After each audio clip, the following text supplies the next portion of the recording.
सुभागान हाँ जी। आओ एक छोटा सा प्रसंग आज हमने के भेजल जाओ। हाँ हाँ। प्रेम संबंधी प्रेम का कहाला। हाँ जी। एक दिन के बाद हाँ हाँ। कि भगवान कन्हैया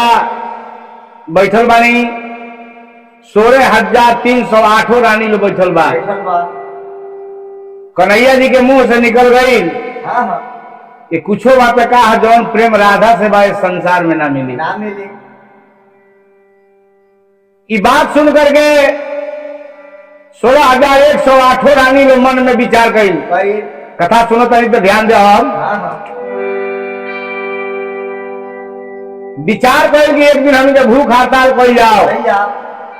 और राघवा का नाम निशान मिटा दिया। हाँ हाँ।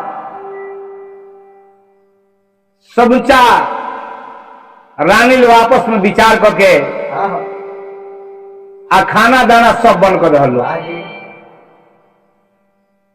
कन्हैया जी जब वही केनौ से हाँ हाँ।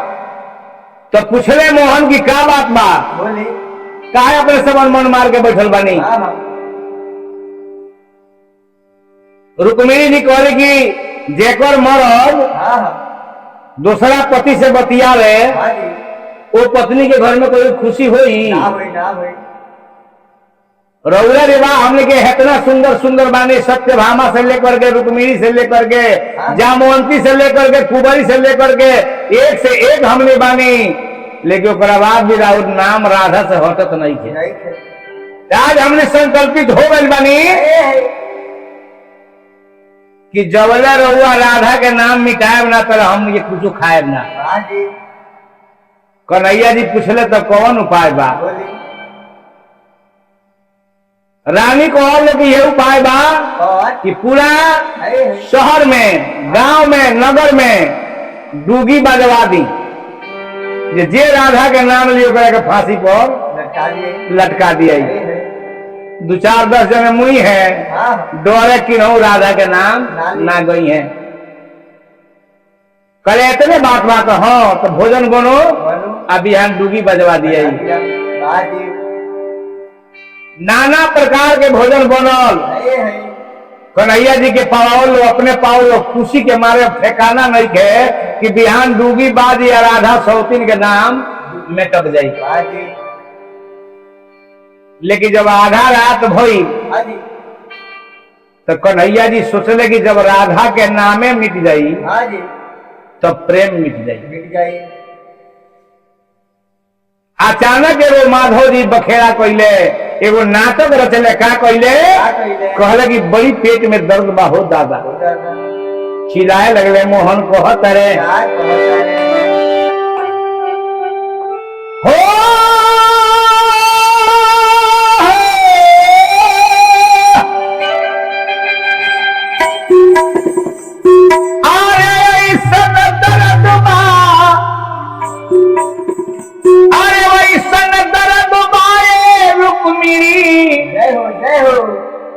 अरे अब तझाई ए सत्यभामा हो, अरे लिया दो दवाई ए सत्यभामा हो, लिया दो दवाई।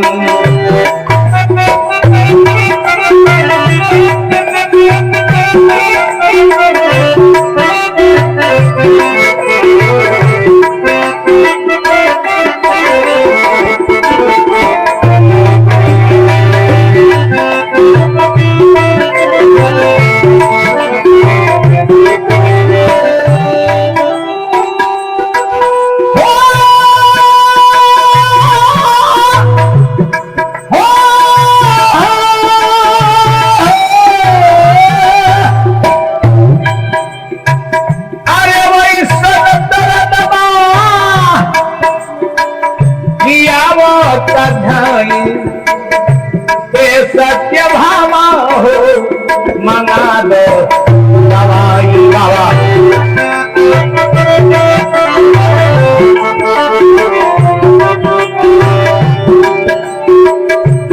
अब न दियो अरे दादा बुझाता। भगवान इतना बड़ा हाँ नाटक रचले हाँ कहले कि अब नहीं बुझा जे हमार जिंदगी बची बची मर जाए हो दादा 16,308 रानी लोग पहुंचल बा हाँ कहल कि प्रभु ई बीमारी यही जब भइल बा कि कबो भई रहे कन्हैया जी कहले कि एक बेर भई रहे गोकुल में हाँ रानी लोग कहल कि तुम दवाई आई रहे और पुर्जी बा कन्हैया जी कहले पुर्जी के बात हटावे ना हमारा दवाइये ही याद बा कहले कि कौन दवा रहे तो दवा ये रहे कि एक जनी ग्वालिन जब अपन गोड़ धो के और पानी दहली हम पी लेनी हमार बीमारी ठीक हो गई लेकिन जेकर गोड़वा दवाई रहे नु तो दोनों आंख बोह गई आ देह में कोड़ फूट गई रानी लोग कहल कि बाप रे बाप रे ई के जे भाई दवाई अपन पैर धो के दिया कोड़ फुटवाई आंख बहवाई कन्हैया जी छपिया तरे आरो तरे आई लोग परीक्षा लेता रहे कोह तरे अब ना जी अब बुझाता रे दादा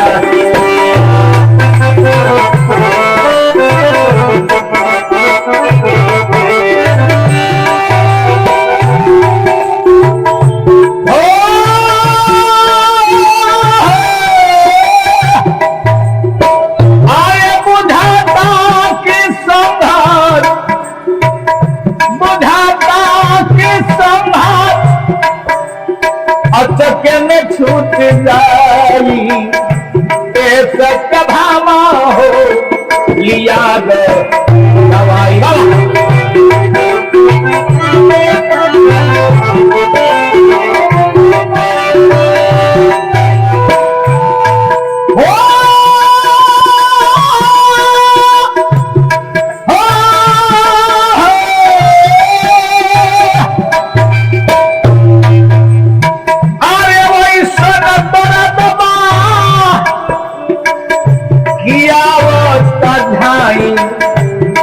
नारद बाबा हो लिया दो दवाई सत्य भामा हो लिया दो दवाई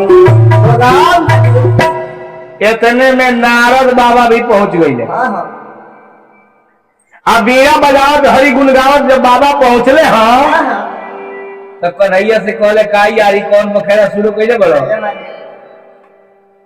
संसार के बीमारी तू ठीक करोगा तो आया कहां से खोबा समा गई कन्हैया जी कहले कि नारद जी बुझाता कि ना दियो कहले कि का भइल बा से ना बोलो नारद बाबा के भगवान कन्हैया जी सुनाओ तरे कबो पेट में कबो पीठ में अरे दर्द बड़ा बढ़त बाटे हमरा बुझाता न जियब ये बाबा ऐसन दर्द चढ़ल बाटे हमरा बुझाता न जियब बाबा ऐसन दर्द बढ़त बाटे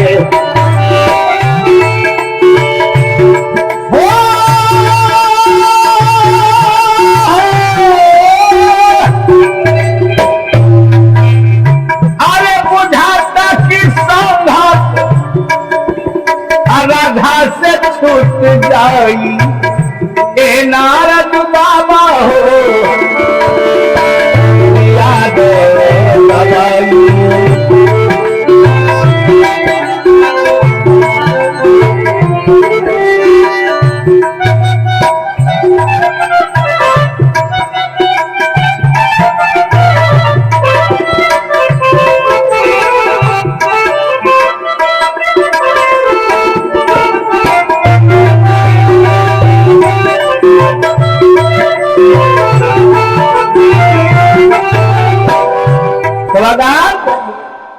नारद बाबा करे तो होई कब से भई बे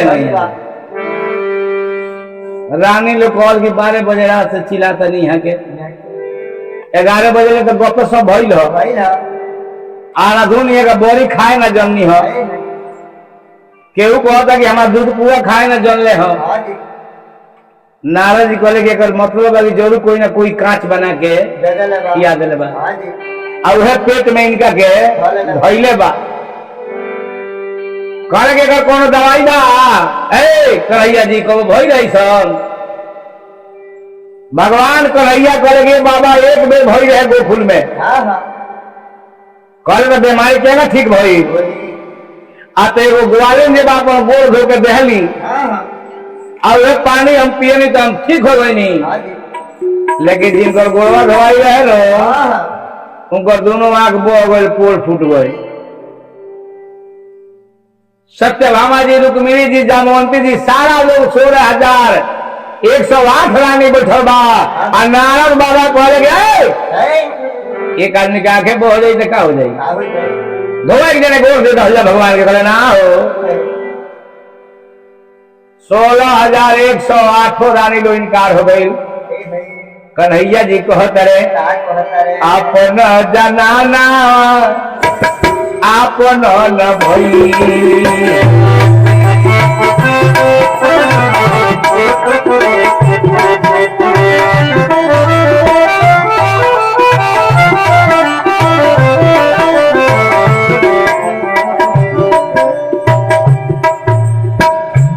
आपन जनाना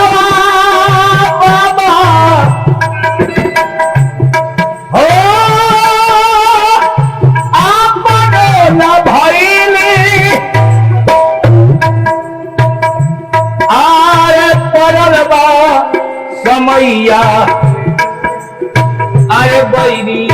बन गईली ले लो कटोरा बाबा अरे कटोरा में पानी दुनिया में बहुत लोग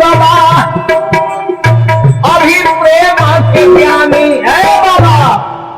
आई कटोरा के पानी ले लो अब निकल जाए दुनिया में सब कोई से सुनाई हो जे कन्हैया जी बीमार वाले जे अपन गोड़ धो के दे दी और पानी पी ली है तो कन्हैया जी ठीक हो जाई है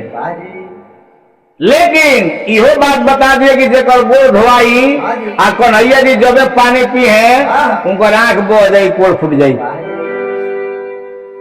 नाग बाबा कहले कि दुनिया में जितना पिटाए वाला काम बा हमारे नाम पे छाटल बा दांत कटोरा तो जान गए भगवान नारद जी भी बहुत बड़ा देव ऋषि रहे वो तो बुझ गए इनकर ही परीक्षा रानी लोग लिया रहल बा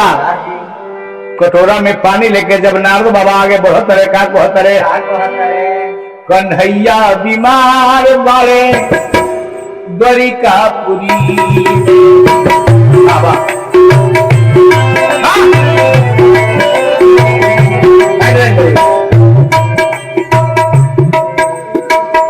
कन्हैया बीमार बारे द्वारिकापुरी में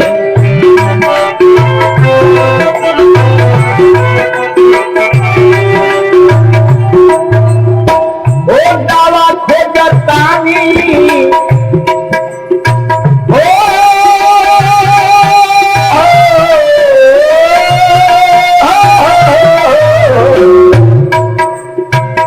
ओ दावा खोजतानी मजबूरी में कन्हैया बीमार पड़े द्वारिकापुरी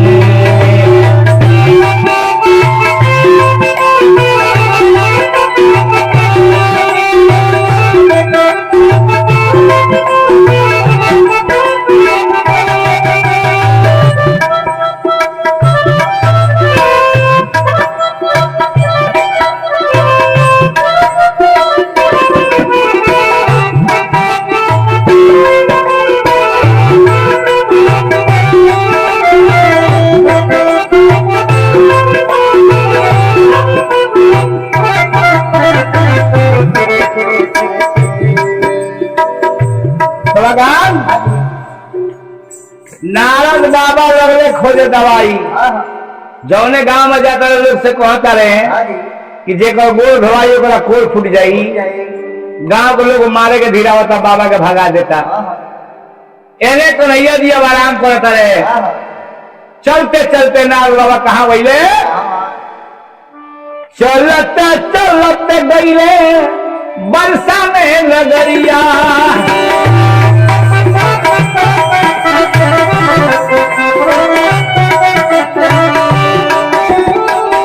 ओ जमुना की नजवा रे रोहनी जमुना की नजवा रोहनी राधा रे गुजरिया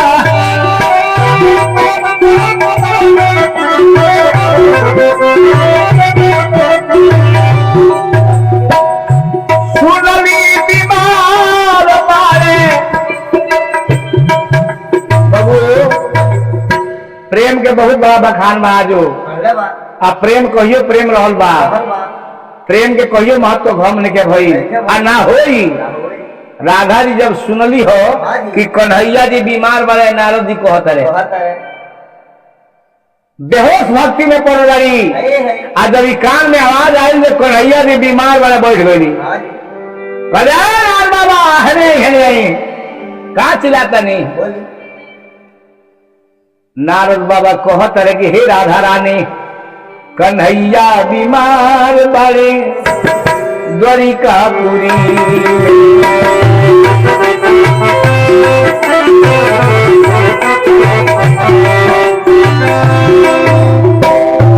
बाबा खोजता नहीं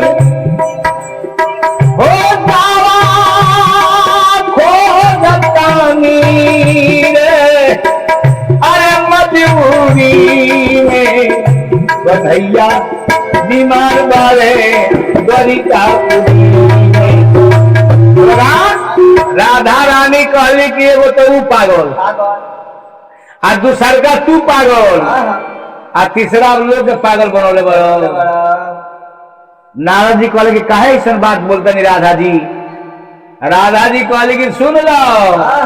भरम में तू घूमता रहो राधिका जी कहली कि जे संसार के इलाज करेला जेकर कमांड संसार पर बा ब्रह्मांड पर बा पृथ्वी पर बा ओकरा कोई बीमारी होला पगला गई बड़ा का नारद जी कहले कि पगलाई नहीं कि हम देख के और इनके बड़ा छपटियात रोले हो आंख से आंसू बहुत रो लेकिन कोई दवा उनका के ना देते रहो राधा कहले कि सुन लो कौन दवाई चाहिए आ तो जे अपन पैर धो के पानी दे दी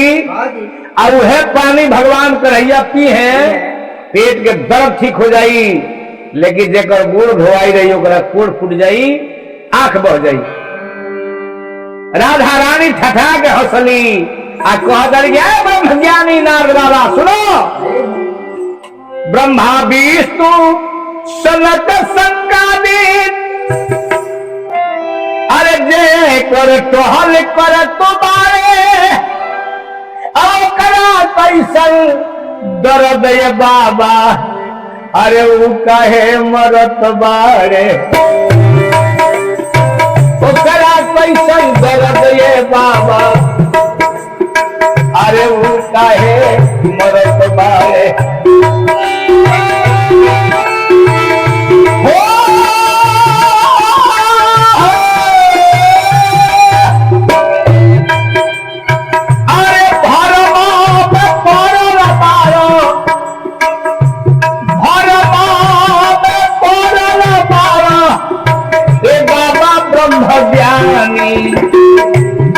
नारद बाबा हो लिया दो दवाई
के डाल दे बड़े कन्हैया जी हाँ जी जेकर दवाई खोजे तो उस संसार के खुदे दवाई हो ले आवा कटोरा है हम अपन पैर धो दी छीन करके कटोरा राधा रानी अपन पैर धो के थमा देली आ कहली का हम इंतजार में रहे कि कब हमरा कोल फूटिया हमारे आंख बही हाँ जी नारद बाबा के बबू आंख में आंसू आ गई हाँ हाँ कि बाहरे प्रेम हाँ जी आज भी प्रेम जिंदाबाद अरे वाह कहला के बाद भी राधा रानी हेदे पैर धो देली राधा जी कह तरी का कहतरी आंख फूटे चाहे कोई होखे करना चिंता बाटे दर्द होता इतने बाबा प्रेमी ये गुमरत बाटे दर्द होता इतने बाबा प्रेमी ये गुमरत बाटे ए नारद बाबा पिया दवाई ले डाल लिया के जल्दी पियाओ नारद बाबा कहले कि ये भी देखो इतना निमन बाल देखो बरन चिट्ठी नहीं खेआओ हाँ जी आई मोरे पर काल कटले बड़ू पानी पिए तारा कोई फूट जाई कहले कि अहो भाग यह शरीर जब एगो प्रेमी के काम आ जाए हाँ जी नारद बाबा जब इस भाव देख करके प्रेम देख के आंख में आंसू आ गई हाँ जी आ कहले कि जा हे कन्हैया तू कितना निर्दयी बड़ो जे अपना जान के जान नहीं खे बुझत हाँ जी जे अपना प्राण के प्राण नहीं खे बुझत आज वो करे के त्याग दिल बड़ो आ हई दिल डोल में रहे वाला रानी लोग बा जानो तक कि गोड़ के पानी पिए के बाद तू ठीक हो जाइब तो डोरे लोग नहीं खे देत हाँ जी नारद बाबा कटोरा में पानी लेके लौटल बड़े आ रो तरे को तरे का कहतरी आहो निर्दयिया कृष्ण कन्हैया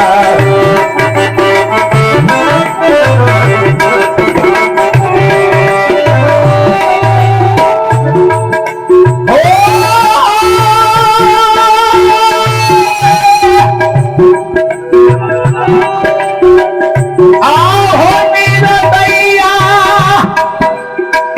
आरे कृष्ण कन्हैया कैसे दिहल राधा के प्यार प्राण के आधार बारी राधा दी रोवतारे नारद भगवान प्राण के आधार बारी राधा जय कन्हैया जेकरा के तोरा पूजे के चाहिए तू त्याग दिल बड़ो आ हो लोग तू सेवा कर पर जेकरा में तनको रस नहीं खे ले करके कटोरा के पानी पहुंचल बड़े 16,108 रानी लोग घेरले बा जब देखल कटोरा के पानी तो कहल कि बाबा ले निकाल हाँ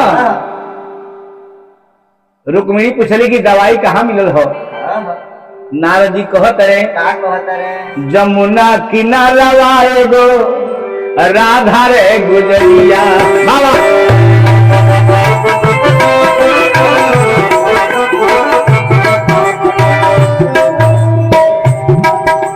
जमुना किनारा रे एगो राधा रे गुजरिया कृष्ण भजन मेरे राधा भैल बारी कमरिया उहे धोके दिहली रे घोड़ावा राधावा दलखिए गोड़ धोके कह आहो भाग बाबा कि एके तीर में दोनों शिकार रुआ कर देहनी वही सब पीनिए के चलते हमने के जब भूख हड़ताल भइल रहा आयो भी पानी पिए ओकरा कोर फूट जाई आंख बोह जाई तो ओकरा का पूछनिहार के हुआ ए उठो का बखरे पे जब है पानी पिए दवाई आ गइल लेकिन जब राधा के नाम भगवान कन्हैया सुनले हो हाँ जी और प्रेम जब याद करे हो और नारद बाबा जब लगले फटकारे कि जान तू कैसे निर्दयी बाड़ो महाराज जे अपना जान के जान आगे तारा नाम से नहीं के बुझो हाँ जी ओकरा के त्याग दिल बड़ो भगवान कन्हैया का कैले हो का करिए है मरले हा झटका से गिर गइल बा पानी राधा राधा कह के रोवस कृष्ण मुरारी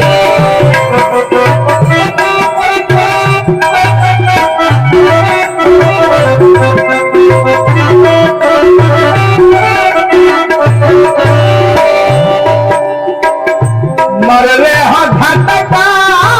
से अरे गिर गइल बा पानी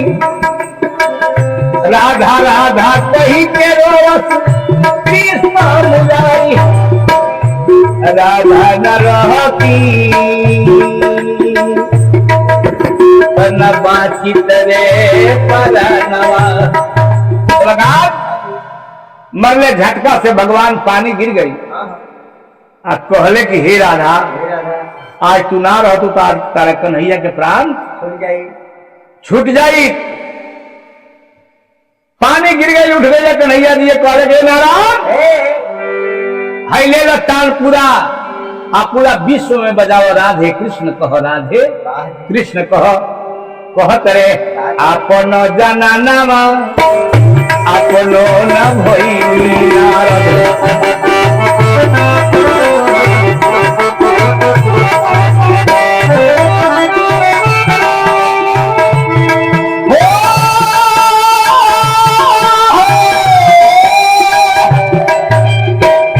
आपना जनानामा रे आपनो न भई राधा जी बारी रे महान अरवतारे देखी ना कन्हैया जी बहताते आंसुआ के धार अरवतारे देखी ना कन्हैया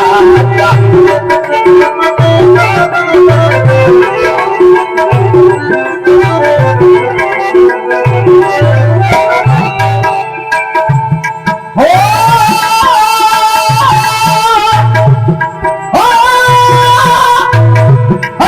हो जब रहिए आर धरती अमर रही राधा जी के नाम लिखे शर्मा रामचंद्र भैया लिखे शर्मा रामचंद्र भैया आ कृष्ण जी के प्रेम के बखान लिखे शर्मा रामचंद्र भैया जय हो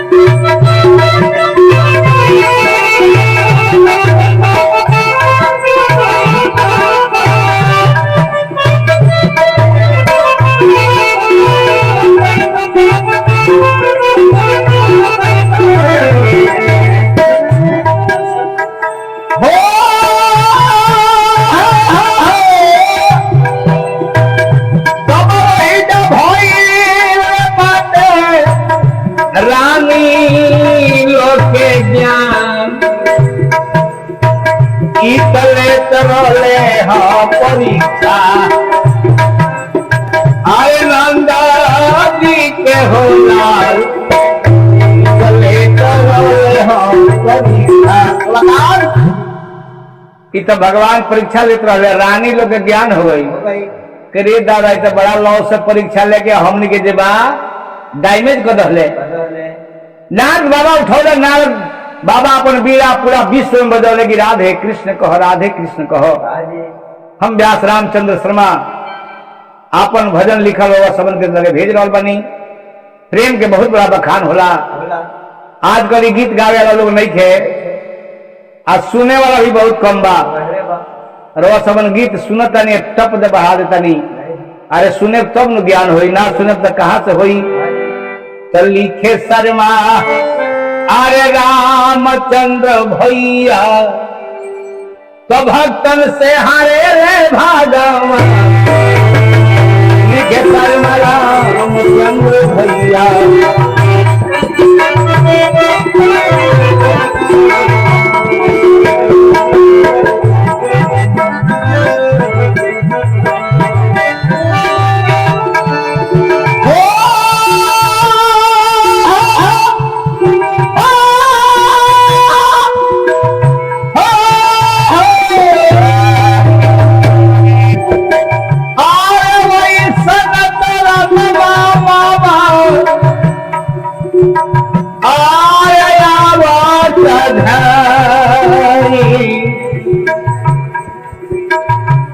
नारद बाबा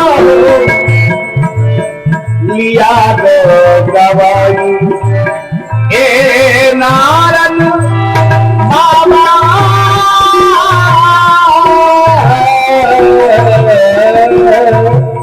लिया दो दवाई।